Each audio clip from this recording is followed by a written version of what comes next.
Hello viewers, welcome to my channel Learning English Speaking.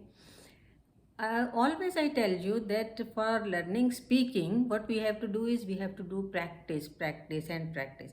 And then second thing, you should always join some conversation.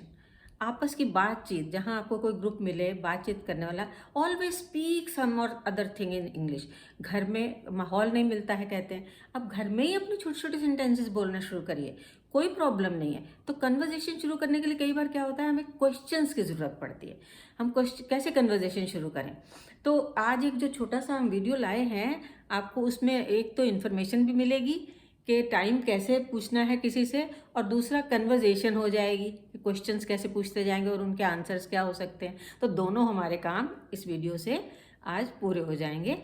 You will learn sentences also, you will learn how to do questions also, you will know what will be the answers to those questions. और तीसरी सबसे ज़रूरी चीज़ जो सबसे मुश्किल है कि time कैसे बताना है. टाइम बताना बड़ा, पास्ट हाफ पास्ट कहाँ कहना है, 5 मिनट्स पास्ट कहाँ कहना है, 5 मिनट्स टू 10 कहाँ कहना है. ये सारी चीज़ें आज हम इस वीडियो में देखेंगे कि टाइम बताने के लिए भी कई बार बड़ी मुश्किल हो जाती है कि कैसे टाइम बताएं, किसी ने पूछा है तो आइए चलते हैं आज इसी वीडियो को देखते हैं. सबसे पहले हम देखते हैं कि आस्किंग द टाइम में क्या है. We can use some questions for asking the time.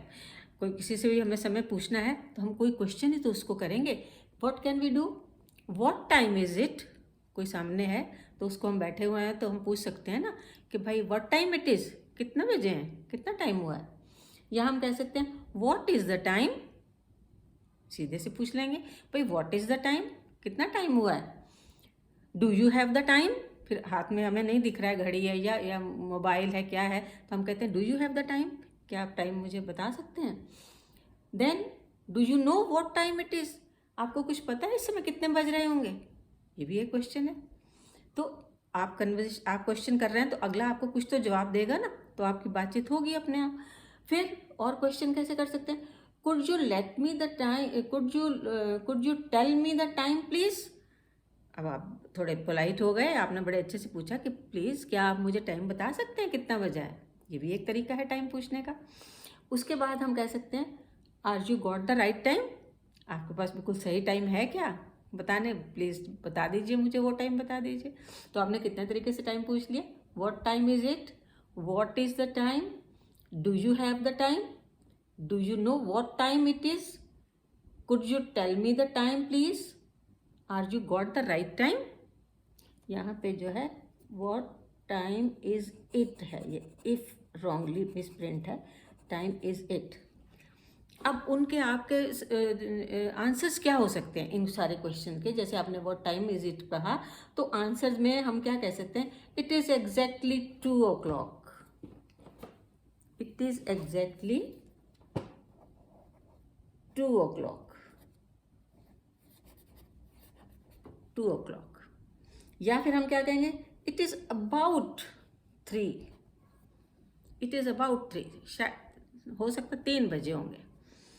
फिर हम क्या कहते हैं, श्योर इट इज़ 3 PM. जब आपने कहा ना कि क्या मुझे एग्जैक्ट टाइम बता सकते हैं, तो क्या कहेंगे, श्योर श्योर बिल्कुल, इट इज़ 3, इस समय 3 बजे हैं. फिर अगर आपसे वो कहा गया है कि could you please tell me the time please, तो आप क्या कहेंगे.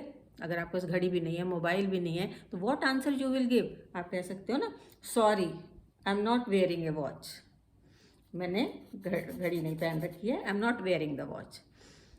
कोई बात नहीं. फिर आपसे अगर कहा गया what do you have the time, तो आप कुछ नहीं, पूरे सेंटेंस अगर नहीं आप बोलना चाहते तो आप सीधा सीधा कह सकते हैं 2:30, 4:30, 1:30, 12:30, जो भी वजह है 2:30, इतना ही आंसर भी दे सकते हैं. और फिर आप ये भी कह सकते हैं इट इज़ 4:20 और इट इज़ 4:25, इतना जवाब भी आप दे सकते हैं टाइम के लिए. और फिर अगर आपने बहुत अच्छे से जवाब देना है, जो हम कह रहे थे कि आज हम सीखेंगे इस वीडियो में, इट इज़ 10:10. जब 10:10 होते हैं तो उसे हम क्या कहते हैं, 10:10. देन अगर एग्जैक्ट टाइम आपके पास है और आपने देखा कि बिल्कुल कोई 1 मिनट आगे ना पीछे, तो आप कह सकते हैं दिस टाइम इज़ 8 o'clock, इस समय 8 बजे. तो ये तो आपने देखा कि हमने ये क्वेश्चंस किए और हमने ये आंसर्स दिए, तो आंसर्स हम एक बार देख लेते हैं। इट इज़ एग्जैक्टली 2 o'clock और 3 o'clock जो भी आप उस समय का टाइम हो। इट इज़ अबाउट 3, वो भी जो भी टाइम हो वो आप आगे बना सकते हैं। श्योर, किसी ने पूछा कि आप क्या, will you tell me the time, आप कहोगे sure, yes it is 3। Then आपके पास कुछ नहीं है बताने के लिए, घड़ी नहीं है, मोबाइल नहीं, कैसे आप टाइम, तो आप कह सकते हैं sorry I am not wearing a watch. Then सीधा सीधा टाइम, कुछ बोलना नहीं चाहते आप सेंटेंस, तो आप सीधा सीधा कह सकते हो इट्स 4:20 या सिर्फ 4:25, जो भी आप बोलना चाहें टाइम। फिर अगर बिल्कुल एग्जैक्ट बनाना है और बड़े अच्छे सही तरीके से बताना है टाइम, तो वो है इट इज़ 10:10। इट इज़ 10:10, 10:10 हुए हैं। और the time is 8 o'clock, time इस समय कितना है, 8 बजे है। तो ये तो हमने देखा कि हमने क्वेश्चंस पूछे और हमने इसका टाइम बताया। आज हम देखते हैं कि टाइम जब हम क्लॉक में देखते हैं, अब क्लॉक और रिस्ट वॉच तो आपको पता ही है, क्लॉक जो दीवार पे लगाते हैं या हम अपने टेबल वॉच रखते हैं, और जो रिस्ट वॉच होती है वो हम अपने हाथ में जो कलाई में कड़ी बांधते हैं उसको रिस्ट वॉच कहते हैं। तो एक क्लॉक में अगर हम एक टाइम देखना चाहते हैं तो उसमें क्या होता है, 1 to 12 तक नंबर लिखे होते हैं। और इसमें एक चीज़ और जान लीजिए, कहते हैं ना कई बार क्लॉक वाइज काम करिए, तो क्लॉक वाइज क्या होता है, क्लॉक कैसे चलती है, 1 2 3 4, तो इस तरह राइट साइड से चलती है क्लॉक वाइज। और जब हम कहते हैं एंटी क्लॉक वाइज करो तो उल्टा, यानी कि 12 11 10 लेफ्ट साइड से। तो ये क्लॉक वाइज और एंटी क्लॉक वाइज भी आपने इसमें सीख लिया। लेकिन चलिए हम अपने पॉइंट पे आते हैं, टाइम के। हम टाइम देख रहे थे, तो टाइम जो है इसमें आपने देखा 12 तक नंबर होते हैं, लेकिन 12 से 6 इधर एक लाइन और 9 और 3 ये लाइन बीच में बन जाती है। और घड़ी में हमारे 2 हैंड्स होते हैं, एक छोटा और एक बड़ा, 2 हैंड्स होते हैं। तीसरा कई बार सेकंड्स का भी होता है। छोटा हैंड जो है वो हमें आवर्स बताता है, कितने बजे हैं, और जो बड़ा हैंड होता है इसका वो हमें मिनट्स बताता है, कितने मिनट हुए। तो जब हमारे दोनों हैंड, इसके छोटा और बड़ा दोनों ही, ये बड़ा है और ये छोटा है, 12 पे आते हैं, तो इट मीन्स कितना बजा है, 12, एग्जैक्ट 12 बजा। अगर आपने ये 12 बज गया, अब इसके बाद अगर हमारा बड़ा हैंड इसका जो 1 पे आ जाता है और छोटा हैंड 12 पे ही रहता है, तो हम क्या कहेंगे, इधर जितना है आपका 6 तक, उसमें आप हमेशा कहेंगे 5 past 12। It is 5 minutes past 12, यानी कि 12:05, 5 मिनट बीत चुके हैं उसके। फिर 2 पे आ गई सुई, तो हैंड उसका, तो क्या बोलेंगे, it is 10 minutes past 12, 10 minutes past 12, यानी कि 12:10 हो गए। देन 3 पे जब आ गई तो हम कहते हैं इसको 1/4 क्वार्टर कहते हैं, चौथा हिस्सा है, क्योंकि हमारी पूरी क्लॉक में 60 मिनट्स होते हैं। 1 से 12 तक नंबर्स हैं और हर नंबर का 5 से जब हम मल्टीप्लाई करते जाते हैं तो टोटल हमारे 60 मिनट्स का एक आवर होता है। तो 60 मिनट्स को गिनते हुए जब हम 1 2 3 पे आते हैं तो 60 का 1/4 क्या होता है, 15 मिनट्स। और फिर 1/4 को हम इंग्लिश में कहते हैं एक क्वार्टर, एक क्वार्टर। और 60 का हाफ क्या होता है, 30 मिनट्स। 6 पे जब आते हैं तो 30 मिनट्स हो जाते हैं, तो उसे हम कहते हैं हाफ पास्ट, हाफ पास्ट। तो अब आपने देखा, जब हमने 12 के बाद जब 1 पे आई सुई, हमारी हैंड आई इसकी, तो हमने क्या बोला, इट इज़ 5 minutes past 12। 2 पे आई तो हमने कहा इट इज़ 10 minutes past 12। 3 पे आई तो हमने कहा 1/4 12। 4 पे जब हैंड आया बड़ा तो हमने कहा इट इज़ 20 minutes past 12। जब 5 पे आया हैंड बड़ा इसका घड़ी का, तो हमने क्या बोला, it is 25 minutes past 12 o'clock। और जब 6 पे आ गया तो हमने कहा इट इज़ हाफ पास्ट 12, यानी कि 12:30 बजे हैं, हाफ पास्ट 12। अब जब 6 के बाद जब इधर हम चलते हैं 7, 8, 9, 10 और 11 पे आते हैं, तो इसका मतलब होता है कि 12 बजने में अभी इतने एक 12 का तो हो गया, 12 पास, हाफ पास 12 हो गया, उसके हाफ पास 12:30 के बाद क्या 1 बजेगा ना। तो 1 बजने में कितने मिनट बाकी हैं वो हम इधर वाले नंबर से बताते हैं। तो उसको हम हमेशा कहते हैं कि इट इज़ 35 मिनट्स टू 1। जब 7 पे आएगी तो हम कहेंगे इट इज़ 35 मिनट्स टू 1। 1 बजने में अभी 35 मिनट्स हैं। 8 पे आए तो हम कहेंगे it is 20 minutes to 10। 20 minutes to 10। फिर 9 पे आए तो हम क्या कहेंगे it is quarter to 1। It is quarter to 1, पौने 1 बजा है।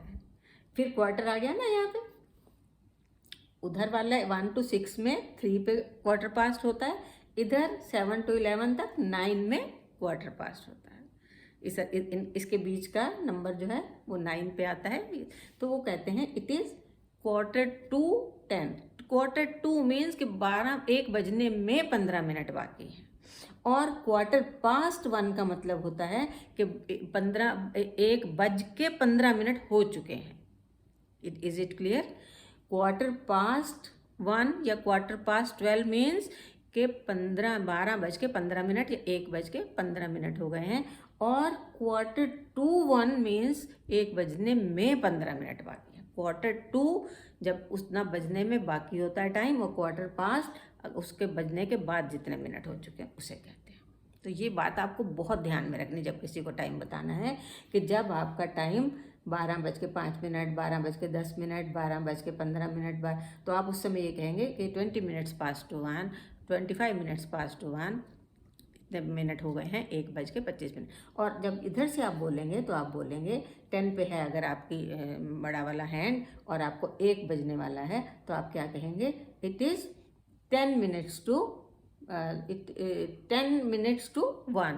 अभी 1 बजने में 10 मिनट है। 11 पे आ जाएगी तो, क्योंकि जब 12 पे सुई आती है तभी 1 बजेगा। छोटी हैंड 1 पे होगी, बड़ा हैंड 12 पे होगा तो 1 बजेगा। छोटा हैंड 2 पे होगा, बड़ा हैंड 12 पे होगा तो 2 बजेंगे।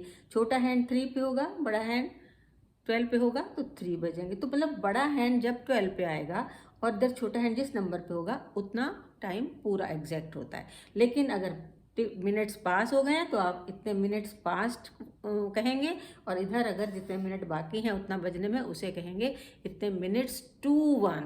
It 10 minutes to 3, 10 minutes to 4, 10 minutes to 5, 5 बजने में 10 मिनट, 4 बजने में 10 मिनट। जब इधर से उतना टाइम होता है जब बजने में 10 मिनट है या 5 मिनट है या 15 मिनट या 20 मिनट है, तो आप हमेशा ये कहेंगे 10 मिनट्स टू 5। और अगर 5 बज के 10 मिनट है तो आप कहेंगे कि 10 मिनट्स पास्ट 5। मुझे लगता है आपको ये क्लियर हो गया होगा आज। तो ये टाइम बताने में कभी गलती ना करिएगा। और 15 मिनट पे और 45 मिनट पे हमेशा क्वार्टर टू 1 या क्वार्टर पास्ट 1 कहिएगा। और 6 पे जब हो तो आप जितना भी बजा है उसको कहिएगा it is half past 2, it is half past 3, it's half past 1। और दोनों ही नंबर 1 पे या 2 पे या 3 पे और बड़ा हैंड 12 पे आ गया तो exact 3, 4, 5। I think is this clear? अगर नहीं समझ में आया है तो प्लीज़ मुझे कमेंट करके बताइएगा, मैं दोबारा से फिर समझा दूंगी इसको, क्योंकि बड़े बड़े लोग कंफ्यूज हो जाते हैं कि पास टू कहाँ कहना है, 10 मिनट्स पास टू 1 कहाँ कहना है, और 10 मिनट्स टू 1 कहाँ कहना है। कोई बात नहीं, आप भी सीख जाएंगे और आपको बहुतों को आता भी होगा। फिर भी कोई प्रॉब्लम आए तो प्लीज़ मुझसे कमेंट में पूछ लीजिएगा, I will make it clear. और क्वेश्चन आंसर भी हो गए आपके। कन्वर्जेशन इसी तरह शुरू किया जाता है, इसको धीरे धीरे याद करना शुरू करिए। अगर आपको वीडियो अच्छा लगा हो तो प्लीज़ लाइक, सब्सक्राइब और शेयर ज़रूर करिए। फर्स्ट टाइम आया तो सब्सक्राइब करना तो बनता है, और लाइक और शेयर करिएगा। और शेयर इतना करिए कि सब तक पहुँचे। हर बार मैं आपसे ये रिक्वेस्ट करती हूँ कि हर एक मेरा व्यूअर एटलीस्ट 3 लोगों को शेयर करे, तभी ये सब लोगों तक पहुँच पाएगा। Thank you so much. Bye bye, have a good day.